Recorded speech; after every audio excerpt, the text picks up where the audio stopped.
नमस्कार, बुलेटिन में स्वागत है आपका। आपके साथ मैं हूं गीतांजलि और बड़ी खबर आपको बता रही है। मुंबई में रेप पीड़ित महिला की अस्पताल में इलाज के दौरान मौत हुई है। इलाज के दौरान इस पीड़िता की मौत हुई है। महिला ने दम तोड़ दिया है। 30 साल की ये महिला हैवानियत का शिकार। हैवानियत की सारी हदें इस महिला के साथ पार की गई। साकीनाका इलाके में रेप की वारदात हुई थी और इस वक्त आपको बता दें, पुलिस ने एक आरोपी को भी गिरफ्तार किया है और कई लोगों पर शक है। तो मुंबई की निर्भया ने अस्पताल में तड़प तड़प कर दम तोड़ दिया है। 32 साल की ये महिला निर्भया जैसी दरिंदगी इसके साथ की गई। रेप पीड़िता ने इलाज के दौरान दम तोड़ा है। हालांकि एक आरोपी को गिरफ्तार किया गया है और सीसीटीवी में साफ देखा जा सकता है कि कैसे इस दरिंदे ने इस दरिंदगी को अंजाम दिया है। और आपको ये बता दें कि वारदात मुंबई के साकीनाका इलाके की है, जहां खैरानी रोड पर एक 32 वर्षीय महिला के साथ पहले बलात्कार किया गया और रेप के बाद आरोपी ने उसके प्राइवेट पार्ट में रॉड डाली और महिला को बहुत बुरी तरह से गंभीर हालत में वो छोड़ गया। एक टेम्पो में उसे डाल गया और उसके बाद महिला को अस्पताल पहुंचाया गया।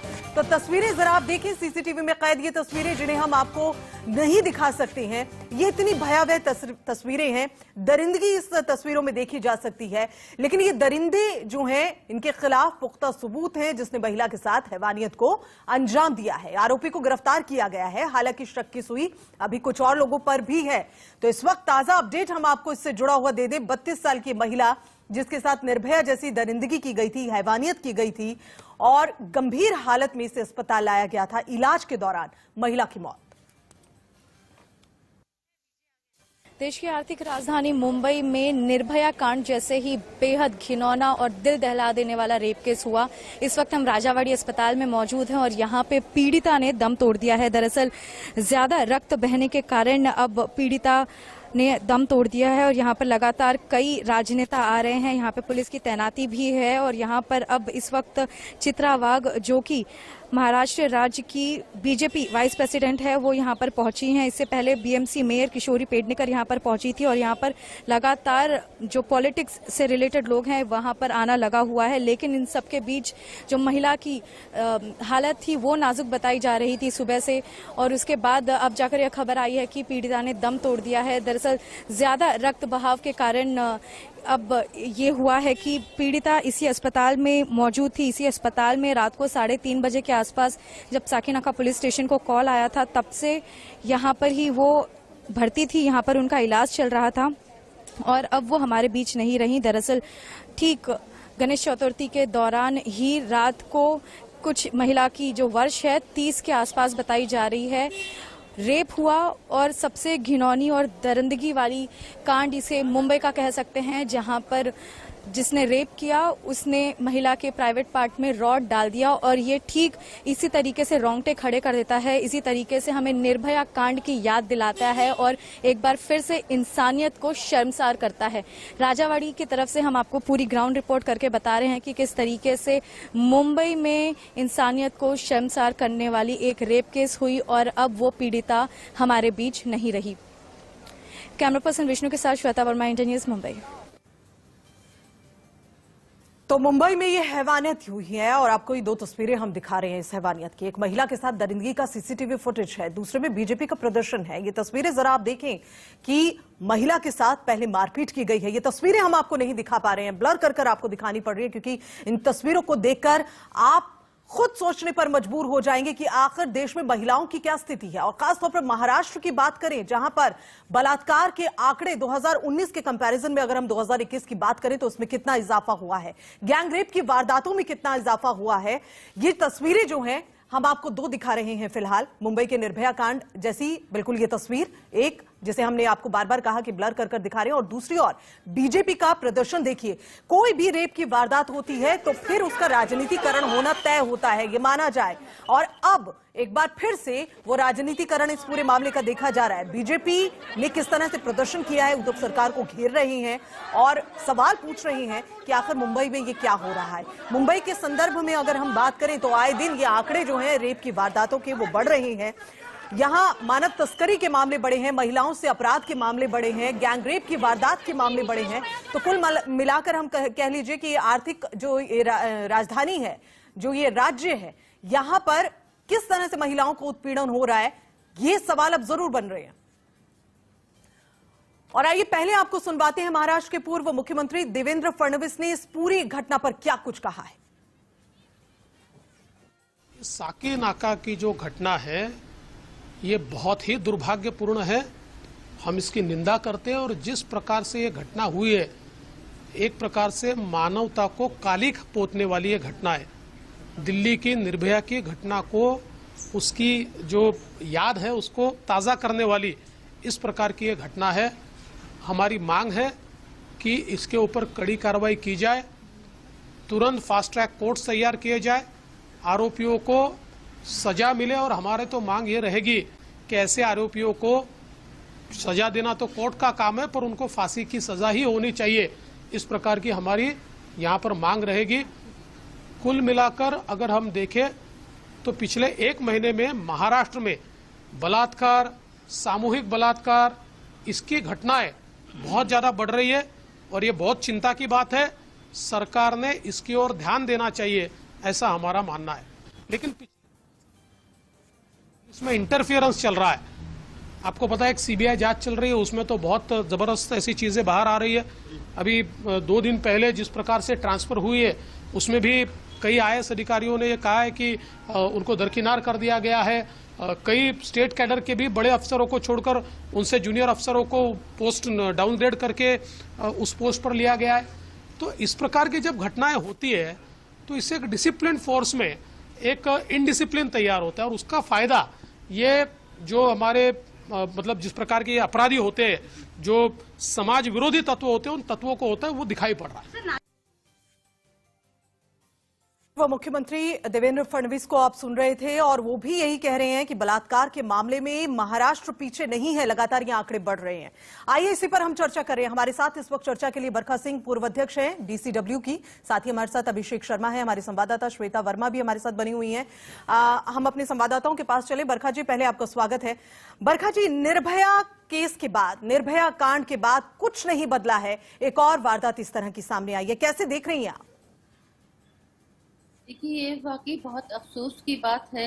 एक जमाने में बॉम्बे, महाराष्ट्र महिलाओं के लिए सेफेस्ट जगह होती थी, सबसे ज्यादा सेफ महफूज जगह हुआ करती थी कि जहाँ की औरत रात के 2 बजे भी अकेले चली जाए उसको कोई कुछ नहीं कहता था। और आज हालात ये हैं कि बम्बई जैसी जगह में इस तरह की मतलब निर्भया के जो साथ हुआ है उस तरह की घटना जो वहां पे हुई है, ये अपने आप में बहुत ही सारी सरकारों के लिए, देखिए मैं किसी को ब्लेम नहीं करती हूँ, कोई भी सरकार रेप या कोई गलत काम नहीं कराती है। ये कोई एक वैसी इंसान होता है, गलत मेंटेलिटी का आदमी होता है, वो करते हैं, डरने की वाले लोग करते हैं। लेकिन उसके लिए हम लोगों का ये फर्ज है कि हम सरकारें इसके लिए उचित कदम उठाएं और जो भी अगर वहां पे जैसे फास्ट ट्रैक कोर्ट नहीं है उनको बनाना चाहिए और बना के वो उसको फौरन इस केस में जो भी एक मुलजिम पकड़ा गया है बाकी की तलाश जारी है। बरखा जी, फास्ट ट्रैक की आप बात करेंगे, अभी तो चार्जशीट पर भी सवाल होंगे, आखिर कब दाखिल होगी, सवाल ये भी है। और बिल्कुल सही कहा आपने, ये महाराष्ट्र की बात नहीं है, इसमें उत्तर प्रदेश का हम उदाहरण ले लें, हम राजस्थान का उदाहरण ले लें, हम मध्य प्रदेश का उदाहरण ले लें, हम केरल का उदाहरण ले लें, जहां पर एक पढ़ा लिखा तबका कहा जाता है, वहां पर भी इस तरह की वारदातें जो हैं वो हो रही है महिलाओं के साथ। इस तरह के जो बलात्कार के मामले बढ़ रहे हैं। बरखा जी, आपको रोकना चाहेंगे, ताजा स्थिति क्या है? अभिषेक शर्मा और श्वेता हमारे साथ लगातार जुड़ी हैं। श्वेता, सबसे पहले आपसे जानना चाहेंगे अभी ताजा हालात वहां पर क्या चल रहे हैं, क्या वहां पर ताजा अपडेट आपके पास वहां से?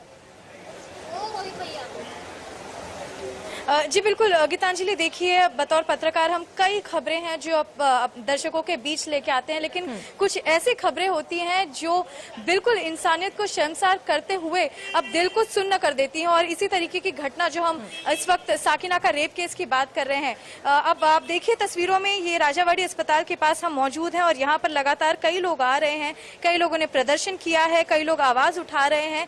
अंदर अस्पताल के पीड़िता महिला जो कि अब हमारे बीच नहीं रही है, 33 घंटों मौत से जंग के बाद उन्होंने दम तोड़ दिया है।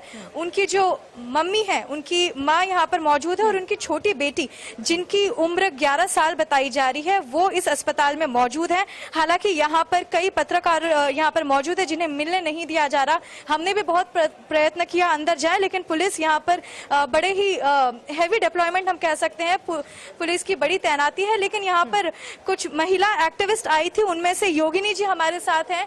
योगिनी जी हमें बताएंगे कि जो पीड़िता महिला है उनकी माँ, अब उनके हालात कैसे बने हुए हैं, वो भी जाहिर सी बात है बड़ी स्वाभाविक, वो भी बिलखती जा रही हैं। उनको जो क्षति पहुंची है ये अब हम में से कोई पूरा नहीं कर सकता। योगिनी जी केवल 2 मिनट लेना चाहेंगे आपका। आप अस्पताल में गई और आप एक सुबह से यहाँ पर हमारे साथ मौजूद हैं। उनकी जो माँ है उनके क्या कुछ अभी हालात बरकरार हैं, किस तरीके से वो खुद को संभाल रही हैं? अभी मैं यहाँ पे पुलिस के हॉस्पिटल में उनकी माँ को, जो फिरियादी है, विक्टिम्स के माँ को और उनकी 11 साल की बच्ची है, उनको डिटेन किया गया है। पुलिस उनको किसी से मिलने नहीं दे रही थी, लेकिन मैं उनसे मिलने गई थी, मैंने उनसे बात की है। वो बहुत ही काफ़ी सारे भयभीत हालात में, उनकी माँ है, उनकी बेटी है। ऑब्वियसली है कि जाहिर सी बात है कि 9 साल की बच्ची के ऊपर आज क्या बीत रही होगी उसका मन जानता है, जो कि ये बच्चा जानता भी नहीं है कि रेप क्या होता है और गैंग रेप क्या होता है। ये बच्ची जान भी नहीं सकती है, इस उम्र में उसे जो सब हैमरिंग हो रही है, तो वो डरे हुए लोग हैं। मैंने उनसे बात करी है, उनसे बात करने के बाद मुझे पता चला है कि जो प्रथम कार्रवाई होती है पुलिस स्टेशन की, अगर कोई भी एफआईआर करता है तो एफआईआर की कॉपी वो एक विक्टिम्स को दी जानी चाहिए। लेकिन अभी तक मैंने उनसे पूछा तो उनके जो पीड़ित की माँ है उसको अभी तक एफआईआर की कॉपी भी नहीं दी गई है। उसका स्टेटमेंट लिया है, सिर्फ अंगूठे लिए हैं, उसको एफआईआर का कॉपी नहीं दिया है। बिल्कुल श्वेता, कहना है कि श्वेता ये जो जानकारी आप हम तक पहुंचा रही हैं बहुत महत्वपूर्ण जानकारी है। ये बेहद अहम है गीतांजलि, जहाँ ये बार बार बोला जा रहा है कि ये केवल एक शख्स की बात नहीं है, यहाँ पे खुद पीड़िता। श्वेता बिल्कुल सही कह रही हैं आप। पुलिस की भूमिका जो है इस तरह के मामलों में सबसे अहम हो जाती है और उसी भूमिका पर कई सवाल होते हैं और बार बार होते हैं, लेकिन पुलिस की जो कार्यशैली है वो बदलती नहीं है, जस की तस रहती है। अभिषेक भी हमारे साथ जुड़े हुए। अभिषेक, क्या ताजा अपडेट्स आपके पास? और देखिए, जो इस मामले पर जमकर राजनीति तो नहीं कहेंगे, लेकिन जमकर राजनीतिक जो बड़े बड़े राजनीतिक पार्टियों के लोग हैं वो मांग कर रहे हैं कि कड़ी सजा इनको मिलनी चाहिए। फास्ट ट्रैक कोर्ट की मांग कर रहे हैं, फास्ट ट्रैक कोर्ट बनाना चाहिए। फास्ट ट्रैक कोर्ट के तहत ही अगर मामला चलेगा तो इस जो दोषी है, जो कह सकते हैं, जिसको राक्षस कह सकते हैं, जो राक्षस रूपी जो शैतान जिसने इस घटना को अंजाम दिया है, उसको सजा मिलेगी। और इस पूरे मामले को लेकर देवेंद्र फडणवीस से लेकर महाराष्ट्र के जितने भी बड़े नेता हैं, चाहे सत्ताधारी पक्ष के क्यों ना हो, गृह मंत्री से लेकर हर कोई कह रहे हैं कि हम इसमें कड़ी से कड़ी सजा देंगे, किसी भी सूरत में उसे बख्शा नहीं जाएगा। हालांकि उसे गिरफ्तार कर लिया गया है।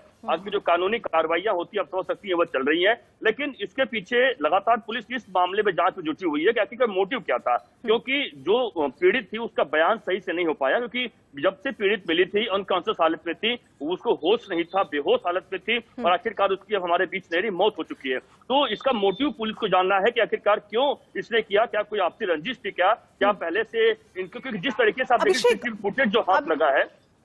अभिषेक, ये जो कानूनी प्रक्रिया है इसमें भी कई प्रश्न हैं, चूंकि आप इस पूरे मामले को देख रहे हैं, कई प्रश्न हैं वो हम आपसे पूछेंगे, लेकिन फिलहाल यहीं का हमें छोटे से ब्रेक के लिए रुकना होगा। लेकिन ब्रेक पर जाने से पहले आप सब बने रहिए, हम लौटेंगे आपके पास, लेकिन ब्रेक पर जाने से पहले एक नजर हेडलाइंस